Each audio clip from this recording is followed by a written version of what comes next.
Disclaimer: this story contains mature themes intended for adult viewers. Viewer discretion is advised. The first thing I noticed wasn't his face. It was the pause. That strange, lingering pause when our eyes met across the room, just a second too long to be accidental, just enough to feel intentional. The kind of moment that makes you wonder if something unspoken has already begun. Music pulsed softly through the walls of the apartment, blending with laughter and the clinking of glasses.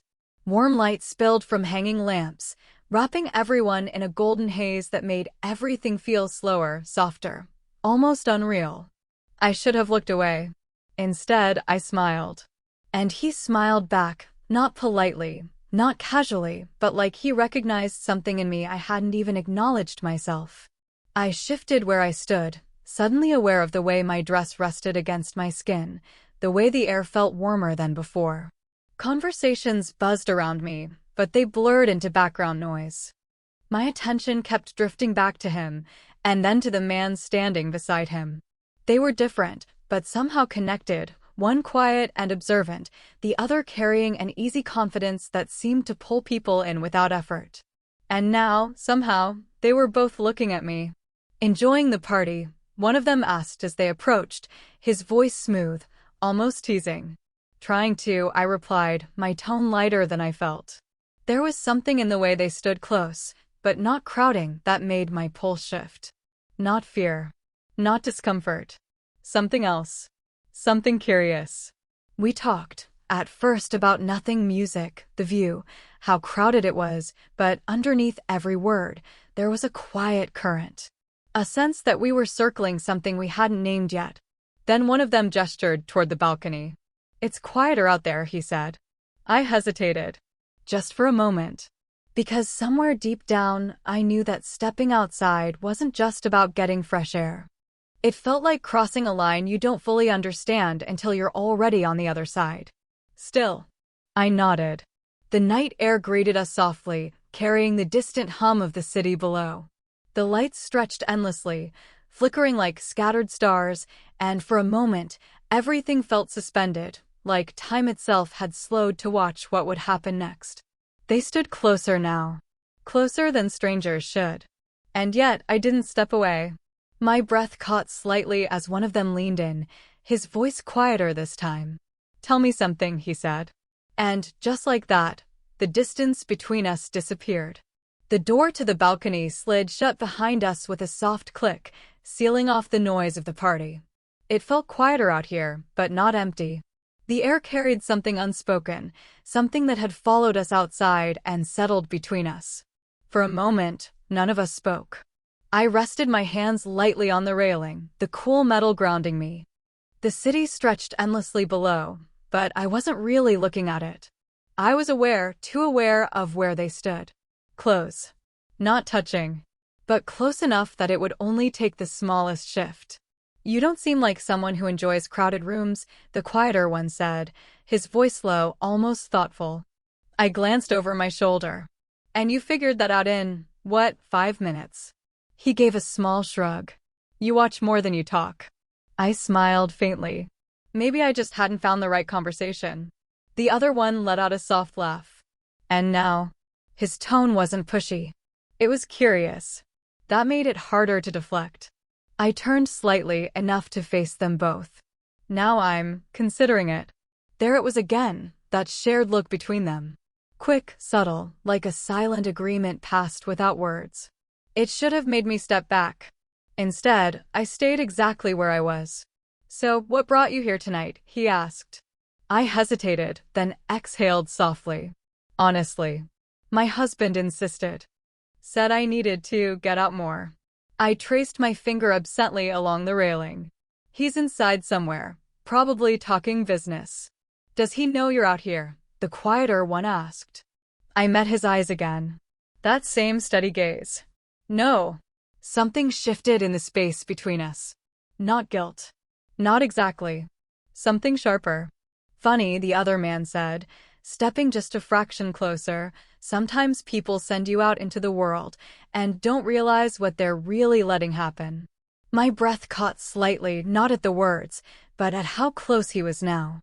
I could feel the warmth of him, the faint scent of something clean and unfamiliar. I should have moved. I didn't. Instead, my hand slipped from the railing at the same moment his did, and our fingers brushed. It was barely anything. A fleeting touch.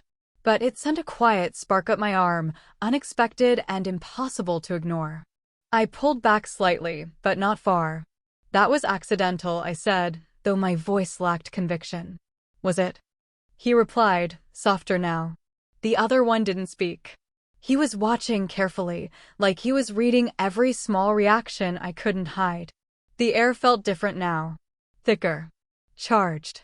I should probably go back inside, I murmured, even as I stayed rooted in place. Neither of them moved to stop me. But neither stepped away either. Then go, he said gently. I nodded. But instead of turning, I lingered, just long enough for silence to stretch again. And then, without fully thinking it through, I looked up and let my gaze rest on his lips for just a second too long. The word go still hung in the air between us. I hadn't moved. Not forward. Not back. Just suspended. My fingers curled slightly at my side, as if they remembered the brief touch from before. It had been nothing barely there, but my skin hadn't forgotten. That was the problem. None of this felt like nothing. Your husband, the quieter one said, carefully, like he was placing each word down where it couldn't be misread. Is he someone you listen to? The question caught me off guard. I turned to him. What does that mean? It means, he paused, searching my face instead of finishing the sentence right away. When he says, go out more, does he expect you to stay the same while you do it? The other man shifted slightly beside me, close enough that the sleeve of his jacket brushed against my arm. This time, it didn't feel accidental. Nothing felt accidental anymore. I don't think he expects anything, I said, though even as I spoke, I wasn't sure I believed it. My voice softened. He trusts me. Do you? The second man asked quietly. The question landed heavier. I looked down, my breath catching as I tried to find something solid to hold onto, something clear, defined. Right and wrong should have felt obvious. Simple. But standing here, it didn't. I should go inside, I said again, but this time the words sounded thinner, like they didn't have the strength to carry me anywhere. Neither of them answered. Instead, the quiet one stepped just slightly closer, not enough to crowd me, just enough that I could feel the shift in space. My pulse reacted instantly, faster, louder. Then why haven't you? He asked, his voice barely above the sound of the city below. I swallowed. Because leaving would mean ending this. And I wasn't ready for it to end.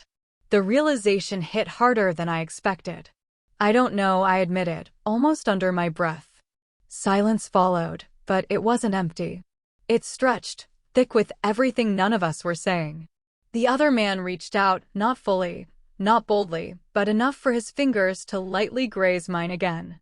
This time, he didn't pull away right away. And neither did I. My breath slowed, then deepened, as if my body had already chosen a side my mind was still arguing against. This is a bad idea, I whispered. Probably, he replied, his voice softer now, closer. But you're still here. I looked up. Too close now. Close enough to see the smallest shift in his expression, the way his gaze dropped, not hurried, not aggressive, just drawn. My heart pounded, loud enough I was sure they could hear it. One small movement. That's all it would take. Just a fraction closer. The space between us narrowed, and then, the balcony door slid open behind us. The balcony door slid open, and then just as quickly, it slid shut again. A couple stepped out, laughing quietly to themselves, barely noticing us as they moved to the far corner. Their presence should have broken the moment.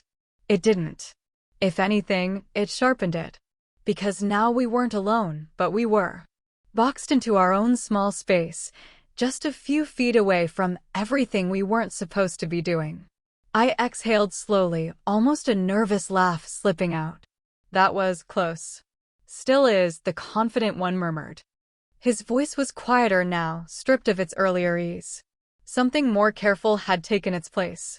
Something that felt real. I glanced toward the other couple, then back at him. We should probably, yeah, he said. But neither of us finished the sentence. And neither of us moved. The quieter man shifted slightly behind me, not touching, just there. The awareness of him was constant now, like a second pulse running just beneath my skin. You feel that? He asked softly. I swallowed. Feel what? This, he said, though he didn't gesture, didn't define it. He didn't need to, because I did feel it. In the way my breath came just a little too fast. In the way every inch of space between us felt charged, like something invisible was pulling tighter and tighter. I shouldn't, I said, barely above a whisper. I know, he replied. There was no judgment in it. No pressure. That made it worse. The confident one shifted again, closer this time, so close I could feel the warmth of him without even turning. My fingers curled slightly at my side, like they were resisting the urge to reach for something they shouldn't. Say the word, he said quietly. And we stepped back. I nodded. But the word didn't come. Instead, I turned slowly, deliberately, until I was facing him fully. Too close. Far too close. My breath hitched, and I felt it echo between us, shared in the narrow space we hadn't yet crossed. You're not making this easy, I said, a faint, unsteady smile slipping through. Wasn't trying to, he replied, just as softly. Behind me, I felt the slightest shift, the other man stepping closer again. Not touching, just there. Surrounding, without trapping. My heartbeat climbed, steady and loud. Then what are you trying to do?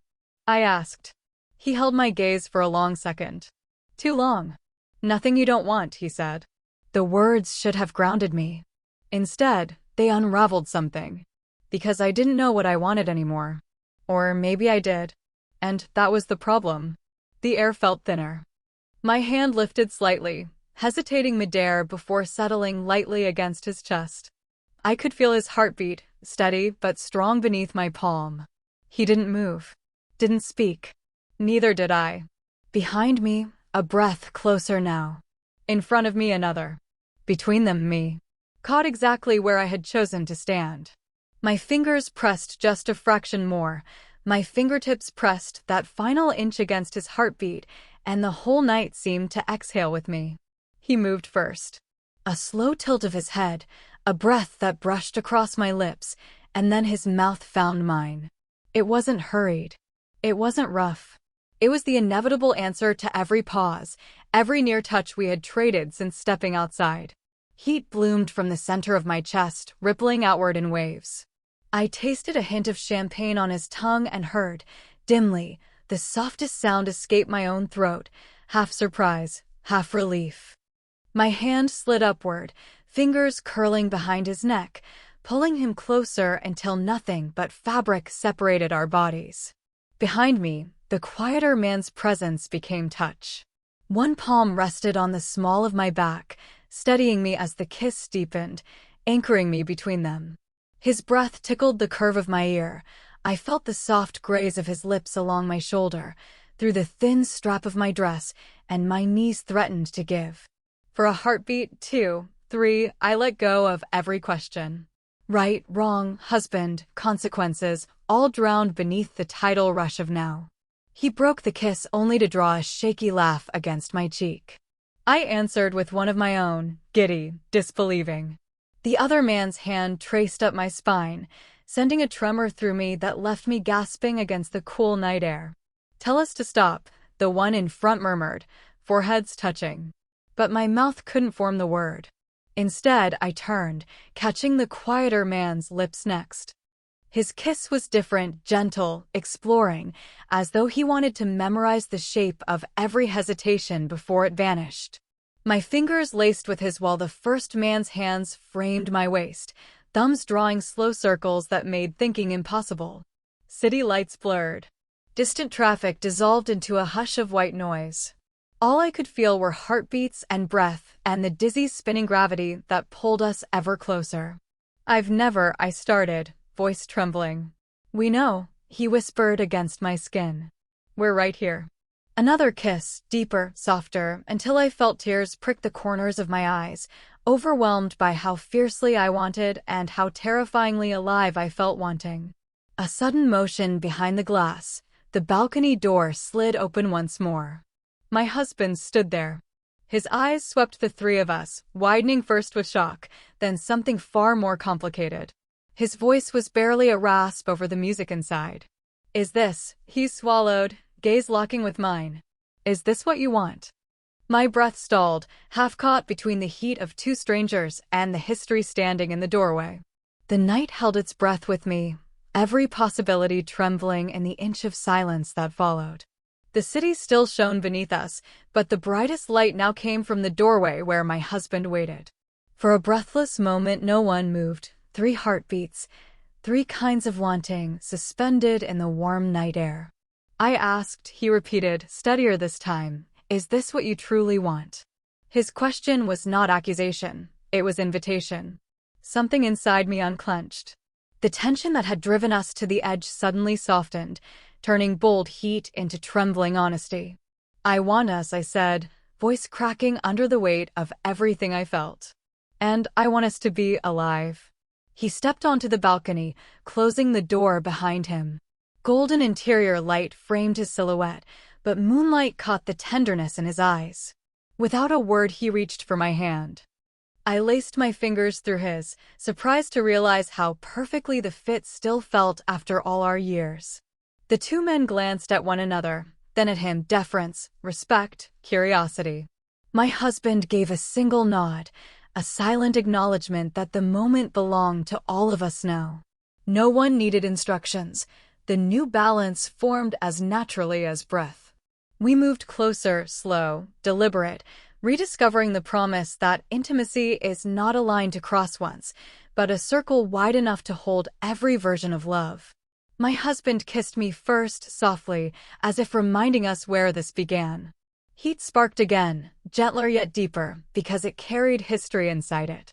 When he eased back, one of the men brushed his knuckles along my jaw, then stepped aside so the other could capture my lips next. Every touch, every exchange, passed through my husband's unwavering gaze, and through it all I felt a single truth: we were choosing this together. Time stretched, melted, the city noise faded until only shared breathing filled the night. The four of us leaned against the railing, arms and shoulders intertwined, warmth mingling in summer darkness. Nothing about it felt hurried anymore. It felt intentional, an affirmation rather than a transgression. When the first hint of dawn painted the horizon lavender, we finally separated, though no one truly let go. My husband's thumb